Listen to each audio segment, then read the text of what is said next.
এ যেন ব্যাটিং নয় লজ্জা, রীতিমতো লজ্জাজনক ব্যাটিং করলেন বাংলাদেশ দলের প্রতিটি ব্যাটার। ডারউইনে অর্জিত সম্মান ধুলোয় মিশিয়ে দিলেন লিটন শান্তরা। টানা দ্বিতীয় ম্যাচে স্টার্কের সামনে মুখ থুবড়ে পড়ল বাংলার ব্যাটিং অর্ডার। শরীফুলের কল্যাণে অজিদের মাত্র 210 রানেই গুটিয়ে দেয়া গেছে। তবে দ্বিতীয় দিনে তুলনামূলক ভালো ব্যাটিং সার্ফেসেও সাদমান মমিনুলরা অসহায় আত্মসমর্পণ করলেন, যেন নিজেদের উইকেটগুলো বিলিয়ে দিলেন। আগের ইনিংসে লজ্জার জবাব দেওয়ার পরিবর্তে আবারও দায়িত্বজ্ঞানহীন ব্যাটিং করলেন। দ্বিতীয় ইনিংসের শুরুতেই সাদমানের আগের ইনিংসের পুনরাবৃত্তি। মিচেল স্টার্ককে রীতিমতো ভয় পাচ্ছিলেন যেন সাদমান। স্টার্কের ভেতরে আসা বলে আবারও ফার্স্ট। টানা 2 ইনিংসে সাদমানকে নাচিয়ে আউট করলেন স্টার্ক। সিনিয়র ব্যাটার মমিনুল তো নিজের উইকেটটাই বিলিয়ে দিলেন। সোজা বলে লিভ করে বোল্ড হয়েছেন। দায়িত্ব নেয়ার পরিবর্তে দায়িত্বজ্ঞানহীনের মতো ব্যাটিং করেছেন।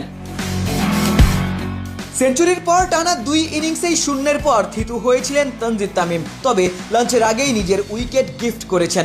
অধিনায়ক শান্ত স্টার্কের বিপক্ষে কাউন্টার অ্যাটাক করলেও নাথান লায়নের বিপক্ষে বেশ ভুগেছেন। তবে সেট হয়েও উইকেট বিলিয়ে রীতিমতো ক্রাইম করে শান্ত আউট হয়েছেন। লং অফ বাইরে রেখে বোলিং করছিলেন নাথান লায়ন। শান্ত সেই ফিল্ডারের হাতেই বল তুলে দিলেন, যেন ফিল্ডারকে ক্যাচ শিখিয়েছেন। অধিনায়ক দলকে রক্ষার পরিবর্তে আরও বেশি বিপদে ফেলেছেন। লিটন দাস এই সিরিজ কি করে ভুলবেন? 3 ইনিংসে ব্যাটিং করে রানের খাতায় যে খুলতে পারেননি। ডারউইনে 0 রানে আউট হওয়ার পর ম্যাকাইতেও 2 ইনিংসেই ডাক মেরেছেন টেস্টে বাংলাদেশের অন্যতম নির্ভরযোগ্য ব্যাটার। স্টার্কের বিপক্ষে টানা 2 ইনিংসে খোঁচা দিয়ে উইকেটের পেছনে ধরা পড়েছেন। ব্যাটিং কলাপস থেকে টেনে তোলার খ্যাতি থাকলেও লিটন এই সিরিজে হতাশ করেছেন। 3-0 নিয়ে অস্ট্রেলিয়া সফরে দুর্বিষহ অভিজ্ঞতার সাক্ষী হয়েছেন। ডারউইনে অনবদ্য ব্যাটিং করা মিরাজও এই ম্যাচে একেবারে ব্যর্থ। ম্যাচের সব থেকে বাজে বলেই আউট হয়েছেন মেহেদী হাসান মিরাজ। প্যাট কামিন্সের অফ স্টাম্পের অনেক বাইরের বল খোঁচা মেরে উইকেটের পেছনে ক্যাচ দিয়েছিলেন। মুশফিকের সাথে জুটি গড়ার বদলে দলকে খাদের কিনারেই মিরাজ পৌঁছে দিয়েছেন। প্রথম ইনিংসে সর্বনিম্ন রানের বেশ কিছু লজ্জাজনক রেকর্ড এড়িয়েছেন বোলাররাই। হাসান, তাইজুল, তাসকিন, শরীফুলরা প্রত্যেকেই 2 অঙ্কের রান করেছিলেন। দ্বিতীয় ইনিংসে ইনিংস হার এড়ানোর মিশনে তারাও ব্যর্থ। মুশফিক ধৈর্যের পরিচয় দিয়েছিলেন, তবে যোগ্য সঙ্গীর অভাব ফিল করেছেন।